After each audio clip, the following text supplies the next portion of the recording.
Hello, I'm Will the Gamer, and today I want to talk about the Gnomes. Gnomes are incredibly short in stature, only being about 3 to 4 feet tall. They also only have 4 fingers and 4 toes. While having mostly humanoid features, their body is covered in a thin fur. This fur is usually brown or black, but will turn white with age. They have faces similar in shape to that of an otter. Many of the other Empire races find them very cute, but they find this offensive. Gnomes grow to full size very quickly, but take much longer to fully mentally develop. From birth, they'll pair off in twos, one male and one female, and this will be their life partner. These two will do everything from start to finish together, and will eventually breed and have children together. And if a gnome's pair is to die, they will never have another partner. Gnomes are very curious creatures, loving to take things apart and put them back together again.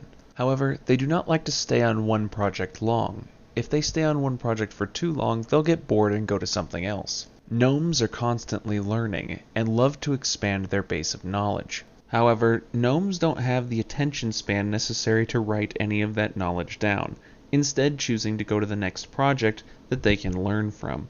They also forget often to pass on their knowledge to not only their fellow gnomes, but just the other races in general, and so many of their inventions are, well, incomprehensible to everyone but them. Much of the technology that the gnomes of old invented, nobody really knows how to use anymore. It wasn't until the formation of the Empire and the introduction of the elves, who started to write down all of their technology, that any gnome technology made any sort of progression. For this, the gnomes truly loved the elves, because they could dig through all of their libraries and learn everything they needed to know in order to continue making their crazy machinations. The elves, however, were not so enthused by the gnomes, as they never put their books back. Starting from the beginning, however, the gnomes met the dwarves in a precarious situation. The gnomes were being hunted by the orcs, who really got annoyed by them more than anything, and they needed a place to stay. The dwarves had that place already, and they offered to help out if they let them stay there. At first, the dwarves were extremely annoyed, like most races, by gnomes. This is because gnomes have no sense of personal space and will just get into all of your stuff and try taking it apart. However, as much as gnomes tinkered with making things, they also tinkered with magic. And the dwarves were not very good at magic at all, so the gnomes filled that gap quite nicely. The only problem was the dwarves had a difficult time getting the gnomes to actually do what they wanted them to do. However, when they could, the combinations were incredible. They found out that the gnomes were excellent enchanters, making their weapons and armor even more powerful. The other advantage the gnomes had over the dwarves was that the dwarves were big and clunky, making them terrible spies. However, the gnomes were small and silent and could easily get in and out of any place they really wanted to unheard.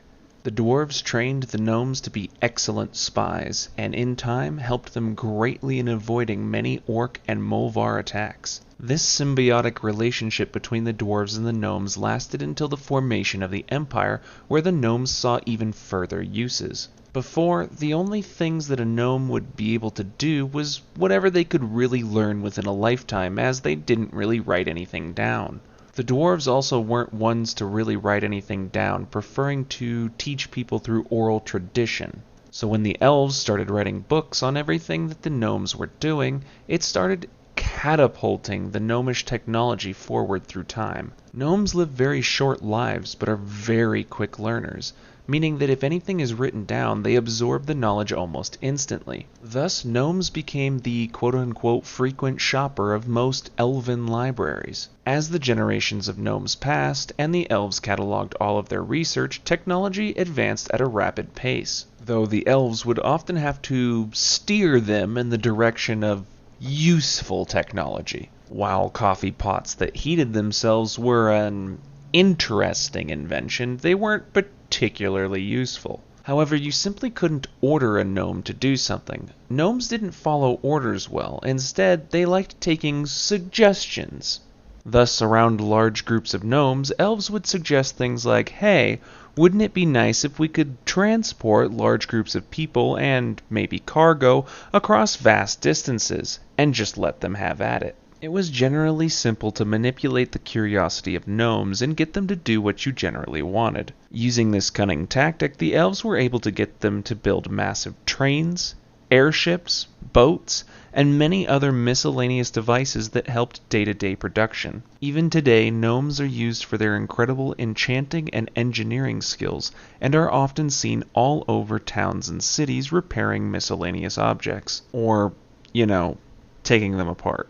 Gnomes don't exactly make excellent fighters, being very small and fragile. They also aren't ones to rush to a fight, only usually using their magic or other skills to defend themselves.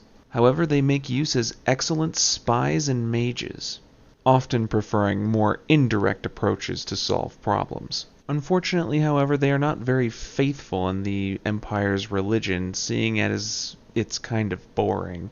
And we all know how well gnomes do with boring, right? Thus, gnomes can be the following classes: Mage, Warlock, Thief, and Enchanter. As you probably noticed with the video on the Fae, I stopped doing the racial exclusive bonuses, mostly because I'm going to want to do them later.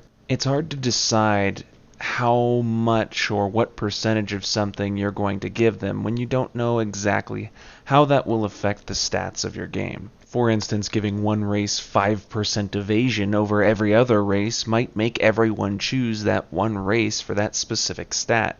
So you have to wait until you can really gather all the information and then at the end decide. So that's all I have on the gnomes for now. If you have any questions about them, just leave them in the comments below and I'll answer them. And for today, I'm Will the Gamer, signing out.